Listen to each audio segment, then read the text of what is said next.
Today's video is brought to you by Black Rifle Coffee Company.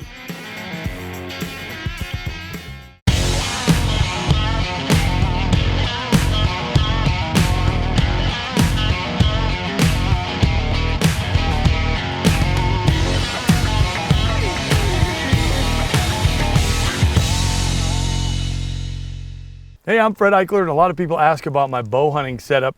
What I'm shooting is, this is the Bear.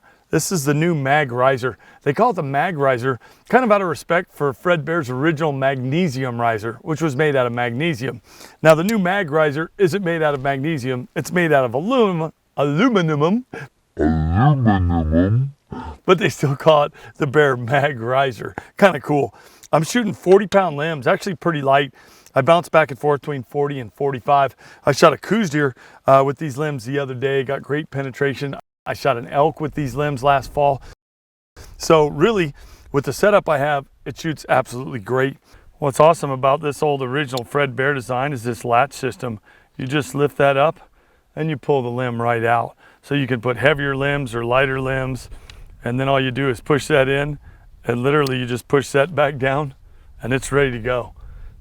Right now I'm shooting the Easton. These are the Carbon Legacies, and they're shooting absolutely great out of this setup. I've got one of the quivers here.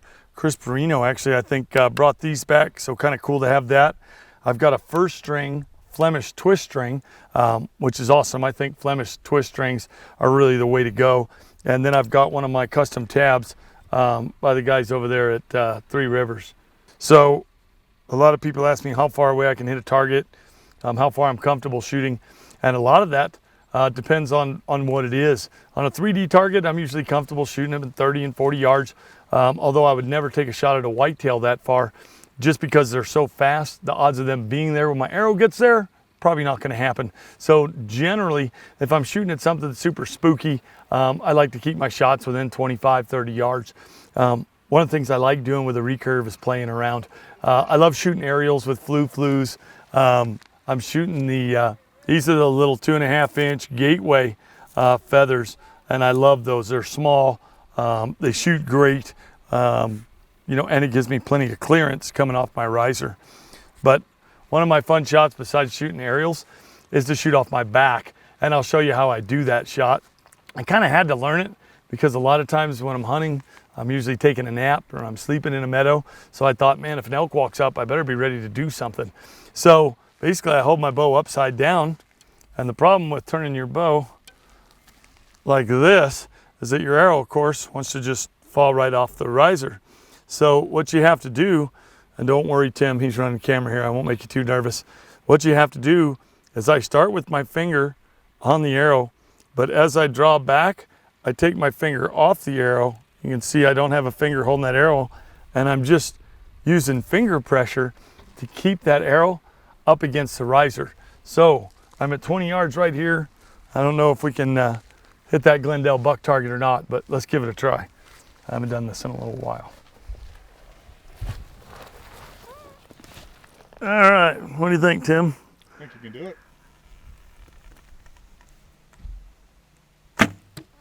All right, so we got one in him, a little high, but we'll take that.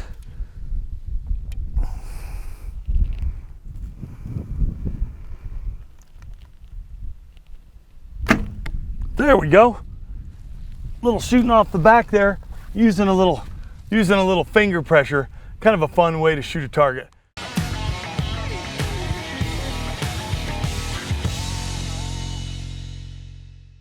For broadheads, sometimes I'll switch it up with different muzzies, the Trocar. I even still have some of the older Phantoms, caught an impact, and I like shooting those as well. One of my other fun shots, I'll take a couple arrows out of my quiver, see if I can do this one still, and that's using my foot to pull the bow back. Now you got to be careful, of course, on these trick shots, because it's not really how the bow is designed to be shot or handled. But like the shooting off the back, I like playing around a little bit. So let's try one more. Before I do this trick shot, one other thing I want to point out is the only thing I've done different from stock on this bow is on the shelf, I've gone ahead and put it's actually a little piece of an Allen wrench I cut off, And I do that so it's less surface contact on the arrow. See how that sits right there? If that wasn't there, my whole arrow would be rubbing against that shelf. And I just find that I get a little better clearance on my arrow if I put something underneath there. That's something that a lot of those older guys, Fred Bear and a lot of those guys, would make little tweaks to their equipment like that. And that's something I've done on a lot of the older designs, so I have less surface area touching my arrow. Well, besides the shooting aerials and shooting off my back, this is one of the other fun ones that I like to play with. And basically I'm just using my foot there, and again, you're kind of going the old instinctive route and kind of letting her fly using the feetses. But it's things like that are just fun to play around when you're having fun with a recurve bow.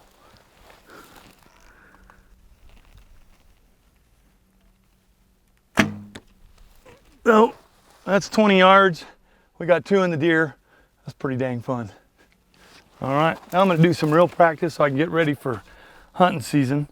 And I probably won't be shooting that way unless I'm taking a nap in a field or something happens that I gotta use my feet.